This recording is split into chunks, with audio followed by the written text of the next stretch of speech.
Hi there, I'm Neil Osborne, lead singer of 5440. Welcome to the music.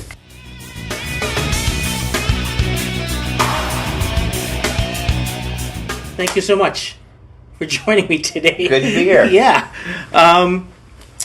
I never like talking about my age, so I must apologize up front. I hate talking about my age just because I feel like I've wasted time. But regardless, you guys have been around for a while. You started off as young men. Mm-hmm. You now, most of you, if not all of you, have families. Mm-hmm. And you've stuck together. Yeah. Especially you and Brad. How have you stayed together? What's the magic sauce? I don't know what the magic sauce is, but I guess in some ways you stick together because you survive together. You go through things together, right? Yeah. And we never really chased the spotlight so much as just protected. You know, our initial phrase was we just want to survive. You know, we want to get up to the next gig, next album. Okay. And just sort of do it from that point of view, not like we want to be number one and whatever it takes or this kind of thing.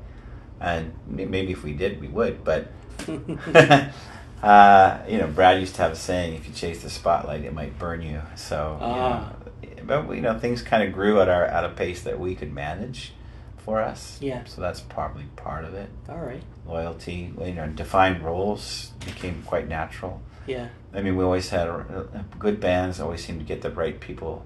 Didn't matter if you could play well or even that right instrument, as long as you could hang with that person in the van for 2 weeks, straight. Then that's the right person. Wait, so who was the person that couldn't play? Well, all of us kind of figured it out as we went along. Yeah. Yeah. One of Greg, who's my co-host, and my favorite interviews over the past few years was with Candle.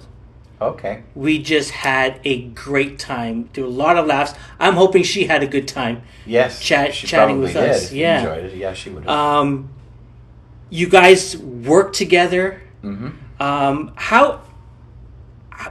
This is what I want to ask. What do you learn from her? I'm sure there's a lot of things she learns from you, but what do you learn from her? Well, I learned that creativity can come from just about anywhere. I don't know how she does it, to be quite honest. She doesn't. Her process is very different from mine. Okay. Her lyrics, I often go, how did you think of that way to get there this way, or that rhyme, that and that phrase? She doesn't know. It just comes out of her, right? Yeah. You know what I mean? And same with her melodies, like when we did that thing together with the Family Curse. Yeah. I had a melody in mind, but I didn't tell her what it was, and then she just went and sang on a completely different melody, and I'd be like, wow, where did that come from? Yeah. So I appreciated that even within the DNA, there's different perspectives on how to approach music. Yeah. It's really cool, actually. How it must be very different working with her versus working with the band. Do you sort of let her, being the young one, run off in whatever direction she wants when you guys are working on the Family Curse, or the Family Curse role is pretty defined. I Yeah. mean, I just would come up with the music. I mean, it started out as me just playing some blues riffs that I was like, I don't know what to do with this. What do you want to do? Would you do something with this? And then we formed the band sort of out of that, right? So she would handle all the duties like lyrics and the melody. Yeah. And that her performance would include, right? And I would just play groovy guitar riffs and progressions and come up with some drum patterns, and so that's how that came about. She doesn't really need me anymore. Yeah. She never really did in the last little while. But she's making a new record. It sounds really great. I have absolutely nothing to do with it, except words of encouragement when I hear bits and pieces. Yeah. It's just like I know Greg feels the same way, but as a father myself, it would be like one of our dreams is that our kids will still want to hang out with us. Yeah. So that must be great. I don't know how you feel about it, but I don't know if it's gratifying to you. Candle's a great hang with anybody. Yeah. Yeah. We have quite a lot of fun. I went on Facebook the other day and I just said, hey, I'm having the opportunity to chat with you. Does anybody have any questions? And Erica M. Hi, Erica. Submitted a couple of questions. What I wanted to ask was the impact of Much Music on 5440. Did it matter much? Did it? I think I was talking to Brad, and he said it was kind of a little bit late, But your thoughts on Much Music and 5440? Oh, I think it was instrumental in breaking us. Yeah. Okay. I think this is my recollection. Although we even have that within the band now. It's like, no, I remember it this way. And I remember it that way. No, it was me that said that. No, it was you that said that. Whatever. So, having qualified that, we came from an alternative scene, and it was sort of at that time mid-'80s, 85, 86. It was rock radio was still sort of the hair bands, the Motley Crues or whatever the hair bands were in the pop rock vein. And the alternative scene, bands like The Clash still really didn't make the radio. Once in a while one would squeak through. Yeah. But Much Music was all over it. Okay. So Baby Rand came out as a single. And some of the rock radio across the country either were very tepid or didn't even touch it until it became heavy rotation on Much Music. And then everybody jumped on because they realized they were falling behind the 8-ball. That's my perception of it anyway. So they were huge. Yeah. And then we would always make sure with the single, the next 3 or 4, 5, 6 albums, that we had a video, and they would take it and play it, and that would be kind of the first launch, and then radio would kind of be right there. Oh. Yeah. I remember One Gun was a huge hit on Much. Mm-hmm. Like they really pumped up that song. And played it a lot. Yeah. Yeah. I would say they played it more than radio did at the time. Now it's just then it became a staple on radio. Yeah. And of course, Much Music doesn't really play music anymore. I don't even know if they're properly. It's a different channel now. Than what we remember. Although there is a documentary coming out. Yes. It has come out, but its Canadian debuts sometime next month. Oh, okay, cool. Yeah. So the new album is coming out. You played one of the songs the last time you were at the Horseshoe. We're a West Coast band. Yeah. I was listening to a interview that Robbie Robertson gave a while ago before he passed. Right.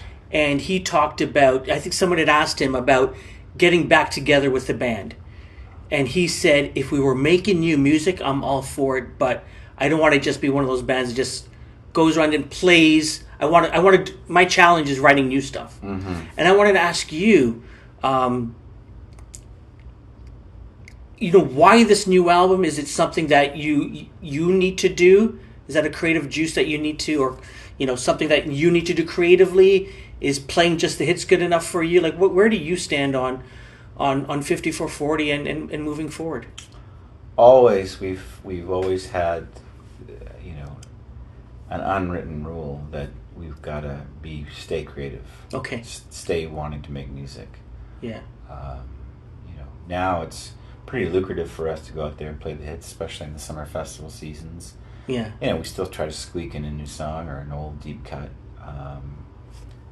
So I suppose if we didn't write music, we would probably still play. But we never stopped playing, never stopped writing, never stopped making new albums. All right. In fact, this one's coming out soon, but we're already, poking around on some new ideas. Okay. Go on following. All right.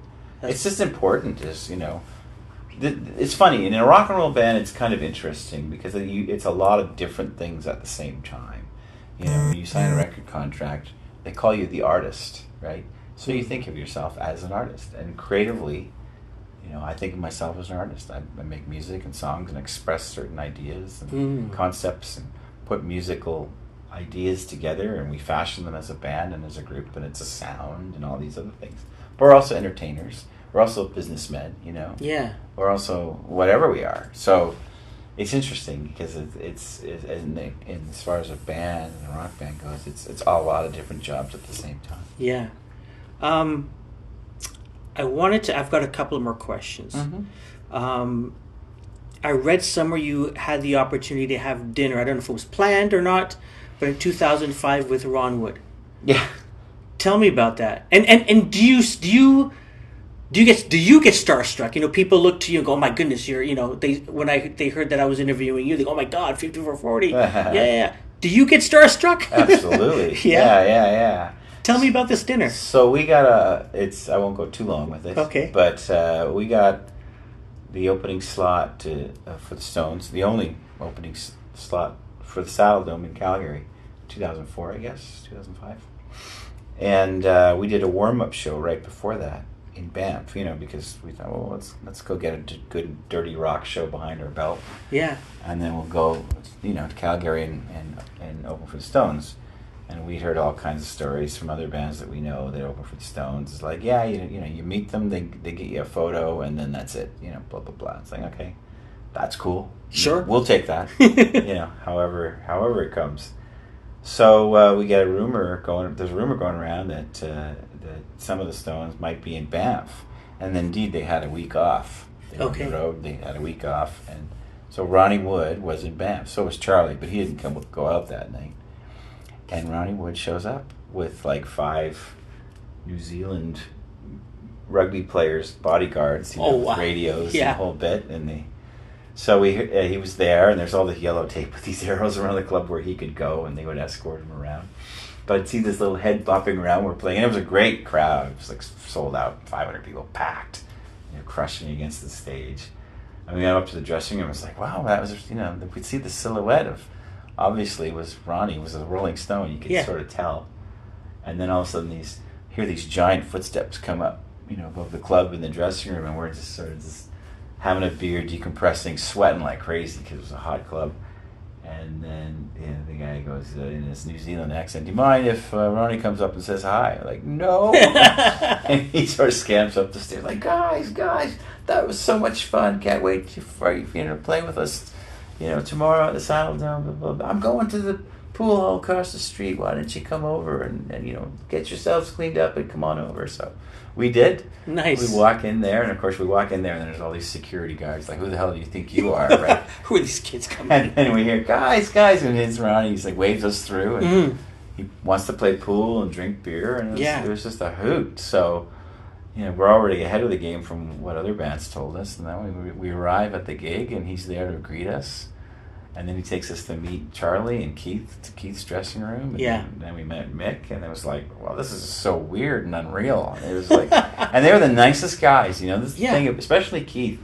Once he sort of figured out, and we dropped a couple names like Don Smith and Dave Jordan, who he worked with on his Expensive Wino stuff and some Stone stuff. And he could sort of sense.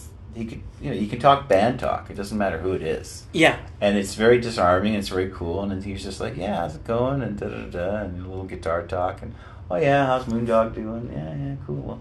Well, have a good time." And It was just no patronizing at all. Nice. Great. It was just so just two musicians just. Well, you could tell. I mean, they could. I think that they were so excited that we were so excited. I think it was a mutual exchange of energy. We were just over them. I was like seeing Santa Claus and believing that Santa Claus is real. That's how I felt. Yeah. And with all of them, and then I think they just got a kick out of us getting a kick out of being there. So they had a really good show too. So it was a lot of fun. It was a highlight of our career for sure. All right. Yeah. You're playing tomorrow night. Yeah. At the Alma Combo. Did you ever play the original room? No, we did not. Okay. By the time we arrived in the Toronto scene, we used to always go down to California and back in the early 80s. So we didn't get here till Baby Ran was sort of a number one, 86. And the Alma was kind of on its last legs. Yeah. By about then, nothing much was really going on there. Okay. We have a segment on the show called Lost Venues. So places you've played. Maybe you've got a sad story, a funny story, a great story, but the place doesn't exist anymore. I'm wondering if there's a lost venue that you could... Well, there's a Dardanella. I don't think they do anything anymore. What's the name? Dardanella in where's that, Lake Muskoka or something like that? Okay. That was a good club. It was an old 1920s music hall. I'm trying to think of any other venues that don't exist anymore. Lots. There must be out in like Vancouver, probably a bunch. There's the Savoy, it doesn't exist. Smile and Buddha doesn't exist. That was the first gig that we had. What's the one? The Cave, another one. Yeah. A lot of great Vancouver venues. What was that first venue you played at? You guys as Smile a band? And Buddha. Okay. We named an album after it, Smile and Buddha Cabaret. Ah. Yeah. And that's long gone. Yeah. And that was your first show. Yeah. And was it? I heard you guys were talking with Alan Cross about your first show was also a day in music history. Was it Lennon? Yeah, so the first official 5440 show was New Year's Eve, 1980, at the Small Buddha Cabaret. But 3 weeks before that, when John Lennon was shot, we went to an open. It was kind of like a new music Monday at a cover band club. So Okay. if you were an original band, you could go up and do 6 songs, and we booked that night. So that was a pretty freaky and pretty heavy vibe, and everybody was very serious and somber, and we played our hearts out. You know, it was like, this is for John, you know, that kind of thing. Yeah. You had 6 originals at that time? Yeah. Yeah? Yeah, I don't know how well we played. We had them. Yeah. That is awesome. And we called ourselves 5440 that night. But yeah, the sort of first official gig was 3 weeks later. Okay. Neil, thank you so much. Thank you. For your time. I really appreciate it. No worries. I'm always happy to talk.